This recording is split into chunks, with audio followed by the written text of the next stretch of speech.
नमस्कार। कभी सोचा है ये जो इलेक्ट्रिक पावर का फॉर्मूला है ये आखिर आता कहाँ से है? तो आज हम इसे बिल्कुल स्टेप बाय स्टेप डिराइव करना सीखेंगे। और हाँ, ये भी देखेंगे कि एग्जाम में पूरे नंबर कैसे लाए जाएं। तो सबसे पहले इसकी परिभाषा को पकड़ते हैं। सीधी सी बात है, इलेक्ट्रिक पावर का मतलब है कि कोई भी इलेक्ट्रिक सर्किट बिजली की ऊर्जा को कितनी तेजी से इस्तेमाल कर रहा है, मतलब किस रेट से।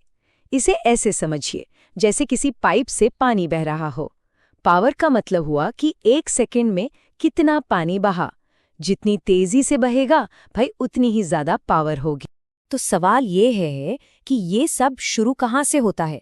देखिए, इसकी जड़ ना शक्ति, कार्य और समय के एक बहुत ही बुनियादी और आसान से रिश्ते से जुड़ी है। हमारी पूरी कहानी यहीं से शुरू होने वाली है। हम सब जानते हैं कि पावर का सीधा सा मतलब है कि किसी तय समय में कितना काम किया गया, है ना? ये एक बहुत ही सिंपल सा कॉन्सेप्ट है, इसमें कोई रॉकेट साइंस नहीं है।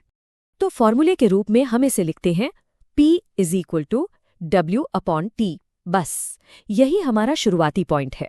इस इक्वेशन को अच्छे से याद रखना है। ठीक है, तो अब जब हमारा बेस तैयार है तो चलिए इलेक्ट्रिक पावर के मेन फॉर्मूले को डिराइव करना शुरू करते हैं। करें शुरू।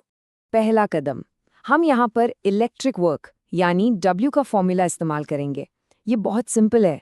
वोल्टेज V को चार्ज Q से गुणा कर दीजिए तो W बराबर हो गया VQ। है ना आसान? अगला स्टेप, अब हम करंट को इस कहानी में लाते हैं। हमें पता है कि चार्ज यानी कि Q असल में करंट I और समय T का प्रोडक्ट होता है, तो Q बराबर हो गया IT। और अब आता है सबसे मजेदार हिस्सा। हम इन दोनों वैल्यूज को, W और Q की वैल्यूज को, अपनी पहली वाली पावर इक्वेशन में रख देंगे। तो P = W/T पहले बन जाता है P = VQ की वैल्यू, और फिर Q की जगह IT रखने पर यह बन जाता है P = VIT/T। और बस यहाँ पर देखिए, T ऊपर भी है और नीचे भी, तो वो एक दूसरे से कैंसिल हो जाएगा। और हमें क्या मिला? हमारा पहला और सबसे जरूरी फॉर्मूला P = VI, यानी पावर बराबर वोल्टेज गुणा करंट। लेकिन रुकिए, कहानी यहाँ खत्म नहीं हुई है। अब हम इस्तेमाल करेंगे ओम के नियम का, और इसकी मदद से दो और बहुत ही काम के फॉर्मूले निकालेंगे। ये अलग अलग न्यूमेरिकल्स में बहुत काम आते हैं। ओम का नियम तो याद ही होगा, है ना? उसका एक रूप है V = IR, यानी वोल्टेज बराबर होता है करंट गुणा रेजिस्टेंस के। अब हमें बस ये करना है कि V की इस वैल्यू को हमारे main power formula P = VI में रख देना है। तो V की जगह हम लिखेंगे IR, और हमारी इक्वेशन क्या बन जाएगी? P = IR गुणा I। और इससे हमें मिलता है हमारा दूसरा जबरदस्त फॉर्मूला P = I²R। ये फॉर्मूला तब बहुत काम आता है जब सवाल में करंट और रेजिस्टेंस दिया हो। चलिए एक बार फिर से यही करते हैं। इस बार हम ओम के नियम का दूसरा वाला रूप इस्तेमाल करेंगे। I = V/R, यानी करंट बराबर होता है वोल्टेज बटा रेजिस्टेंस। हम फिर से वो ही करेंगे, इस वैल्यू को P = VI में डालेंगे, लेकिन इस बार I की जगह पर V/R रखेंगे। और इससे हमें मिलता है हमारा तीसरा और आखिरी जरूरी फॉर्मूला P = V²/R। ये तब काम आता है जब हमें वोल्टेज और रेजिस्टेंस की वैल्यू पता हो।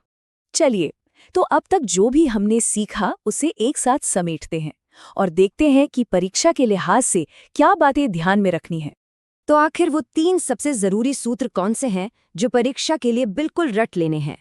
ये रहे वो तीनों महारथी, P = VI, P = I²R और P = V²/R। बस एक बात याद रखनी है, कौन सा फॉर्मूला कब इस्तेमाल करना है ये इस बात पर निर्भर करेगा कि सवाल में क्या-क्या जानकारी दी गई है। अब अगर परीक्षा में पूरे नंबर चाहिए तो ये रहा गोल्डन रूल। बस 4 स्टेप्स फॉलो करने हैं। सबसे पहले परिभाषा लिखिए, फिर P = W/T से शुरुआत करिए। इसके बाद स्टेप बाय स्टेप पूरा डेरिवेशन दिखाइए, और सबसे आखिर में जो तीनों फॉर्मूले हमने निकाले उन्हें एक बॉक्स में बंद करके अच्छे से हाईलाइट कर दीजिए। देखिए, इस स्ट्रक्चर को फॉलो करने से एग्जामिनर को पता चलता है कि टॉपिक की समझ कितनी गहरी है। बस इस तरीके से लिखिए और पूरे अंक मिलना लगभग तय है।